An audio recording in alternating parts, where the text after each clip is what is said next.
Bwana Yesu asifiwe baba. Amen. Apart from kuwa virgin, kuna sababu nyingine kubwa sana ambayo inafanya ndoa za sasa hivi zisidumu. Ndio. Wanasema kadri tunavyoelimisha wanawake, yani kadri wanawake wanavyozidi kuwa wasomi, inapelekea ndoa nyingi kuvunjika. Kwa nini? Okay. Kwanza hakuna uhusiano wa kuwa msomi na ndoa kuvunjika. Hakuna uhusiano. Yaani mwanamke uwe ni PhD, uwe ni profesa, uwe ni rais, you are undemand. Hata uende wapi. Yaani mwanamke yeyote. Kuna watu hapa ni viongozi mko hapa. Si ndio? Kuna wengine mawaziri, ni wabunge, ni viongozi nini, si ni maprofesa, ni madokta. Akifika nyumbani wewe kwa amuna anakandika makofi. Nimeona, nimewashuhudia mimi. Nileta chakula naleta. Umetoka ofisini, unawashua nini? Unawashua indicator, unaleta nini? Unawashua nini ile? Una bodyguard unawashua nini ile msafara si ndio? Ukifika nyumbani mume wako anakalisha chini, kaa chini hapo. Sawa? Mwanamke yeyote, uwe ni PhD, uwe ni rais, uwe ni profesa, uwe ni mbunge, uwe ni PhD doctor, kwa mwanamume una bow down. Yaani ni automatic. Sawa? Nini? Ni automatic. Uongo kweli? Huyo naye muona anasema kwamba ameachika. Mpe miezi 3. Mbona atatafuta mtu mwingine? Uongo kweli? Yaani wewe unasema kwamba mimi hizi mtaki, kuna mtu anayemtaka. Uongo kweli? Wanaoongoza kuombewa kwenye kuolewa ni wakina nani? Mshakuwa wanaume mpaka fulani kuoa? Mshakusikia kuna tuna maombi ya kuombea wanaume waoe? Hapana. Mshakusikia? Maombi yetu karatasi mwanzo pokea nyingi. Sije kupokea karatasi ya mwanamume hata huyu. Moja. Mwanamume naye mpokea karatasi asema namtaka dada Mage, mtumishi naomba nikubalie. Hizo kwa nazipokea.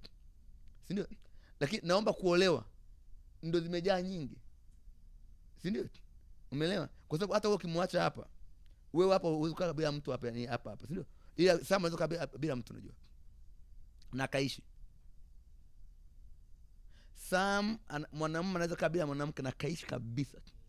I've seen them men. Sawa? Kwa sababu mwanamke you lack something. Yani mwanamke anataka mume. Sawa? Yani ndo anapata perfection. Mwanamume akiwa na mke anakuwa nini? Perfect. Sawa? Mwanamke akisopokuwa na mume anachanganyikiwa.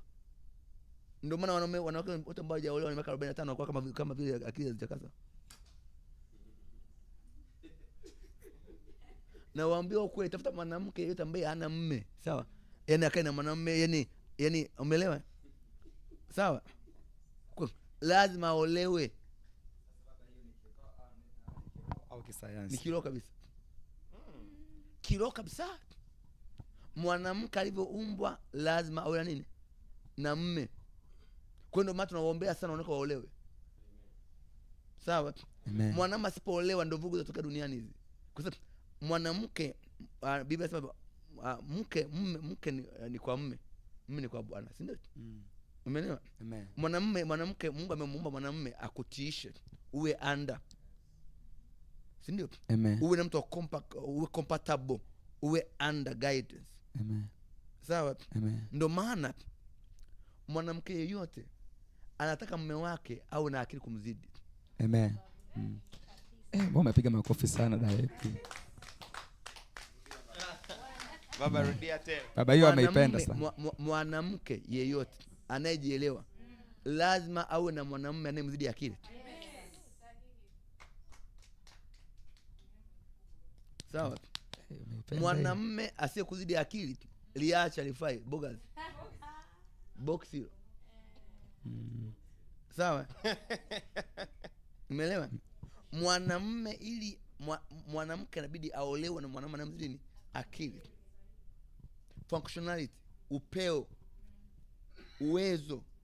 Hata uwe bilionea kiasi gani, mwanamke akikuzidi akili mwanamume mpumbavu. Ukiona mwanamke anafanya anajiwajibisha, anagawa chakula nyumbani, yuko active, libaba liko nyumbani, hilo libaba lifai, hilo tuliweka kwenye gunia, tuliweka kwenye maji. Narudia tena.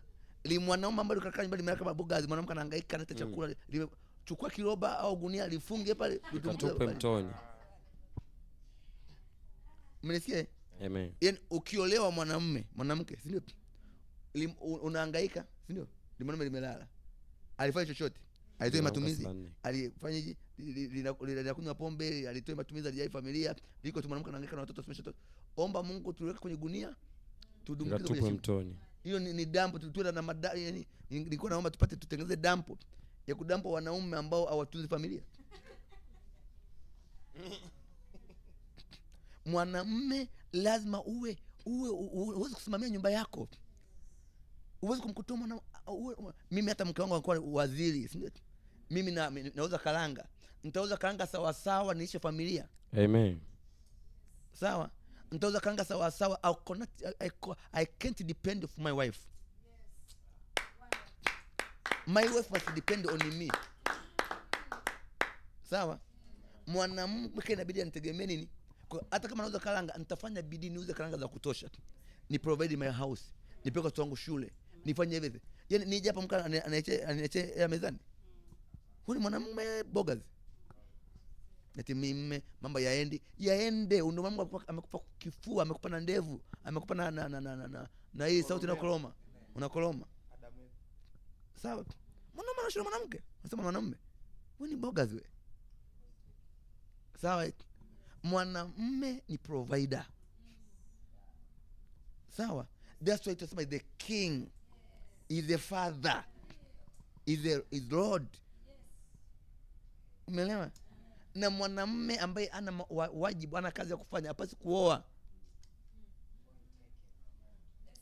Unafanya. Umenisikia? Umesikia? Ni wafundisha ule ndege mfumaji. Mkumbuka? Tafuta somo langu la ule ndege nini? Mfumaji. Kuna ule weaver bed. Kuna weaver bed. Jifunza kwenye weaver bed. Nimefunza soma sana. Ingia nimetoa mpaka mchoro wa hiyo ndege. Ingia kwenye mtandao mliona. Nafikiri watu wa media mtanisaidia kuliweka somo la weaver bed. Ile weaver bed, kuna mnyama ndege anaitwa weaver bed. Wale ndege wa ufumaji ni vindego kwa vinajenga viota kwenye kando kwenye mwisho wa mti, mwisho wa katika kwenye sehemu yenye maji. Kwenye maji unakuta kuna vitu vingi. Au ndege inaitwa weaver bed. Wewe ndege una akili sana. Wale weaver bed.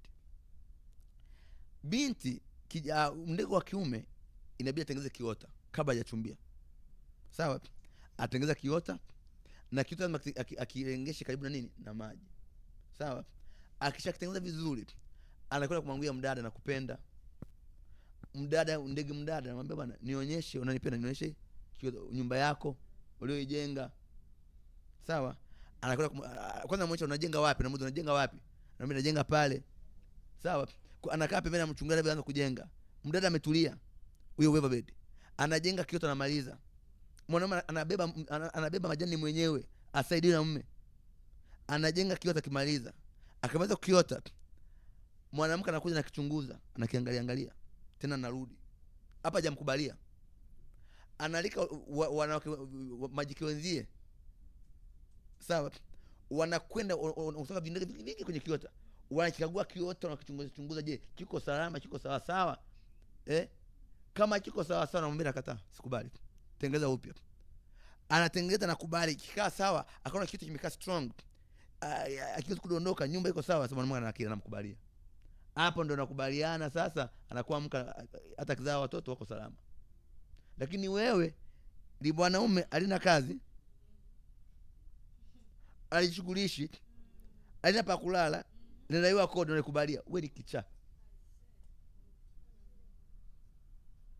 Umenisikia? Kwa hiyo akija mtu kuchumbia, muulize unajenga wapi? Cha kwanza, una kazi gani? Kwenye account kuna shilingi ngapi? Hapo sasa unaweza kufikiria. Umenisikia? Umeelewa?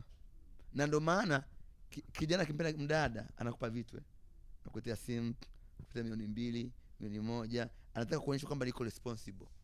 Sasa mwanaume anakupa shilingi 5,000.